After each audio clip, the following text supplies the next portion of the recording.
មកនិយាយប្រធានបទរឿងថាតើនៅពេលដែលយើងរៀបការរួចហ្នឹងតើយើងគួរទៅនៅជាមួយនឹងគ្រួសារឬមួយក៏យើងនៅមួយម៉ែឪក្រុមគ្រួសារ family យើងឬមួយក៏យើងត្រូវនៅដាច់ដោយឡែកពីគ្នាពីពុកម្ដាយចង់ប្រាប់ថានេះគឺជាការដែលខ្ញុំឲ្យយោបល់ទេគ្រាន់ថាបើសិនជាអ្នកទាំងអស់គ្នាចង់យកតាមយោបល់ខ្លួនឯងហើយគិតថាត្រូវក៏ធ្វើចឹងទៅព្រោះដោយសារតែខ្ញុំមានធានបတ်អីថ្មីគឺខ្ញុំតែងតែលើកមករហូតសម្រាប់ខ្ញុំគឺនៅពេលដែលមានគ្រួសារហើយគឺខ្ញុំអត់ recommend ឲ្យអ្នកទាំងអស់គ្នាទៅនៅមានប្តីមានប្រពន្ធរួចហ្នឹងទៅនៅជាមួយនឹងក្រុមគ្រួសារដូចជាបងប្អូនសាច់ញាតិឬក៏ម៉ែឪឬមួយក៏បងប្អូនជីដូនមួយអីទេគឺត្រូវការរស់នៅ separate ណាមានន័យថាបែងចែកគ្នារវាង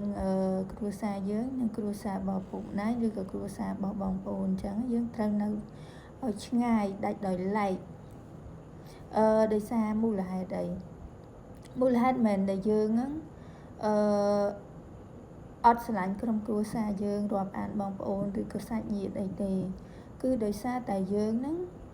ចង់ឲ្យក្រុមគ្រួសារយើងមានសុភមង្គលនិងរឹងមាំនៅជាមួយគ្នាឲ្យបានយូរអង្វែងអញ្ចឹងណាយើងពាក្យភាសាអង់គ្លេសហ្នឹងគេហៅថា strong relationship ហ្នឹងមានន័យថាធ្វើឲ្យយើងហ្នឹងមានចំណងកាន់តែរឹងមាំនៅពេលដែលយើងអត់នៅជាមួយនឹងក្រុមគ្រួសារម៉ែឪសាច់ញាតិបងប្អូនរបស់យើងអញ្ចឹងណាអញ្ចឹងដៃគូតែពីរនាក់ហ្នឹងគឺអត់មានសម្លេងរំខានអំពីម៉ែឪឬក៏បងប្អូនឬក៏សាច់ញាតិអីទេហើយគាត់មានការចុះសម្រុងគ្នាល្អពីពីរនាក់យើងគឺគិតតែពីរឿងថាការរស់ស៊ីធ្វើម៉េចរីកចម្រើនការនិយាយគ្នាទៅវិញទៅមកដែលមានអ្នកដទៃរំខានជាសម្លេងអញ្ចឹងព្រោះកាលណាដែលនៅជាមួយនឹងបងប្អូនសាច់ញាតិឬក៏ម៉ែឪដល់ពេលនោះហើយគឺយើងឮសម្លេងរំខានច្រើននៅពេលដែលគេនិយាយមកថាប្តីអ្នកនេះមិនល្អប្រពន្ធអ្នកនេះមិនល្អអញ្ចឹងណាអញ្ចឹងយើងមានអារម្មណ៍តូចចិត្តយើងមានអារម្មណ៍រំខានផ្លូវចិត្តរបស់យើងរំខានទាំង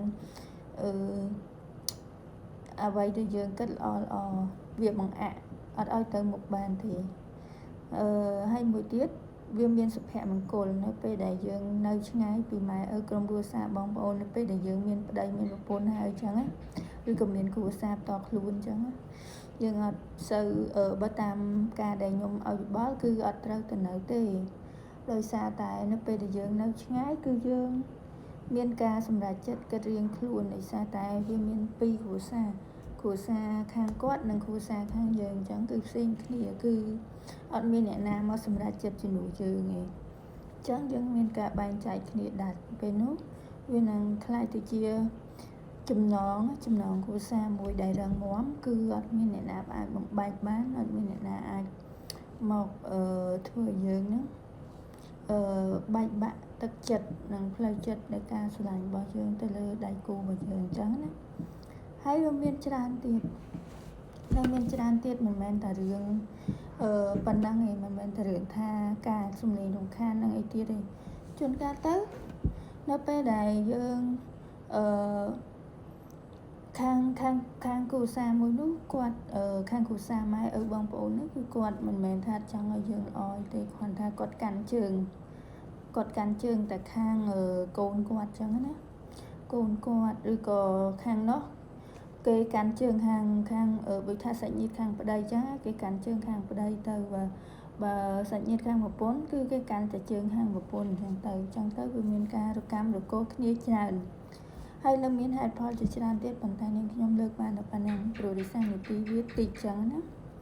ចានេះគឺជាយោបល់ល្អនៅជូនទៅកាន់បងប្អូនទាំងអស់គ្នា